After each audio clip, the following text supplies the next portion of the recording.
नमस्कार दोस्तों and welcome back to my channel जहां आपको मिलता है सिर्फ और सिर्फ एंटरटेनमेंट। और आज मैं लाया हूं कार्नेज का 5th इशू। तो यार वीडियो पे नए हो तो वीडियो को लाइक कर देना और चैनल को सब्सक्राइब कर देना। और साथ ही मेरे चैनल पर ज्वाइन बटन स्टार्ट हो गया है तो आप वहां से ज्वाइन कर सकते हो। और उसी के साथ अब आप मुझसे व्हाट्सएप पर जुड़ सकते हो जिसका लिंक मैं आपको डिस्क्रिप्शन में दे दूंगा। तो यार पिछले इशू में आपने देखा कि कार्नेज ने डिलन को ढूंढ लिया है और वो उसके जरिए जानना चाहता है कि एडी कहाँ पे है। और इसके लिए वो डिलन को बहुत टॉर्चर करता है ताकि वो बताए, लेकिन वो कुछ नहीं बताता। इसलिए कार्नेज डिलन को मार डालता है। लेकिन तभी डिलन देखता है कि वो मरने की जगह इवेंचुअलिटी के पास आ चुका है। तो अब आगे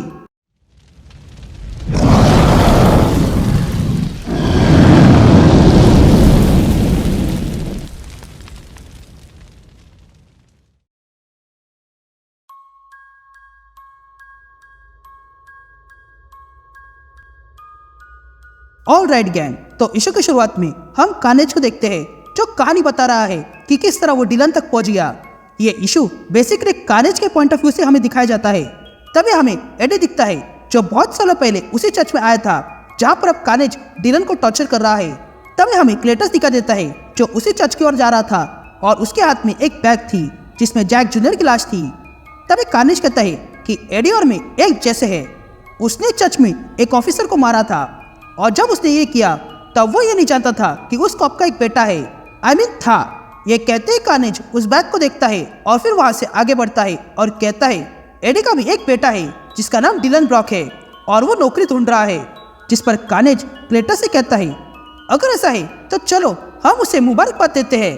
जिस पर क्लेटस कार्नेज से कहता है नहीं, ये हम अब नहीं करेंगे।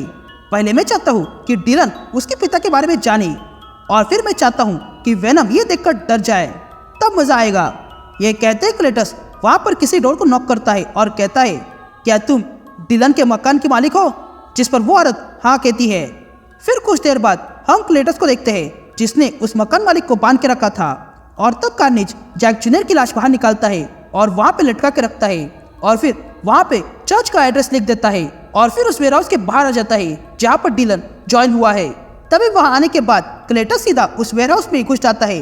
ये देखकर वहां के गार्ड्स क्लेटस को रोकते हैं, लेकिन क्लेटस अगले पल कार्नेज बनके उन सारे लोगों को मार डालता है और फिर उस गार्ड की गन उठाकर वेयरहाउस के अंदर जो आदमी था उसे मार डालता है। ये देखकर डिलन तुरंत बाहर आता है और देखता है कि वहां पर सारे लोग मर चुके हैं और फिर उनके खून से कार्नेज ने लिखा था कि एडी कहाँ पे है। यह सब कुछ करने के बाद क्लेटस एक चर्च में आता है और देखता है कि वहां पर कई सारे लोग थे जो प्रेयर के लिए आए थे। फिर उसके बाद हम डिलन को देखते हैं जो चिट्ठी पढ़ने के बाद उस चर्च में आ चुका था। और तब क्लेटस वही बातें बोलने लगता है जो पिछले इशू में कही थी। तभी डिलन को गुस्सा आता है और वो वेनम बन के क्लेटस को मारने जाता है, लेकिन देखता है कि ऊपर किसी को लटका के रखा है। ये देखकर वेनम उस आदमी को बचा लेता है, लेकिन तभी कार्नेज पीछे से आकर वेनम पे वार करता है और कुछ इस तरह दोनों के बीच लड़ाई शुरू हो जाती है। लेकिन इसी बीच कार्नेज वेनम और डिलन के दिमाग को देखने लगता है और तब वो देखता है कि किस तरह एडी डिलन से दूर रहकर उसकी हर जगह मदद कर रहा है। ये देखकर कार्नेज समझ आता है कि एडी के साथ क्या हो रहा है और तब कार्नेज मेरिडस को देखता है। ये सब देखने के बाद कार्नेज वेनम को डिलन से अलग कर देता है और फिर डिलन को पकड़कर कहता है तुम वाकई नहीं जानते एडी कहाँ पे है। यह कहते ही कार्नेज डिलन को मार डालता है। तभी हमें एक आवाज सुनाई देती है जो कहता है कि कार्नेज की इन हरकतों से क्लेटस डरा हुआ था। ऐसा लग रहा था कि कार्नेज उससे कुछ छुपा रहा है या वेनम डिलन को बचाने आता है, लेकिन कार्नेज वेनम को दूर फेंक देता है और फिर डिलन के पास आता है और देखता है कि डिलन के साथ कुछ हो रहा है। ये देखकर कार्नेज तुरंत क्लेटस को छोड़ देता है और डिलन से जुड़ जाता है, जिसके कारण अब क्लेटस वही पड़ा हुआ था।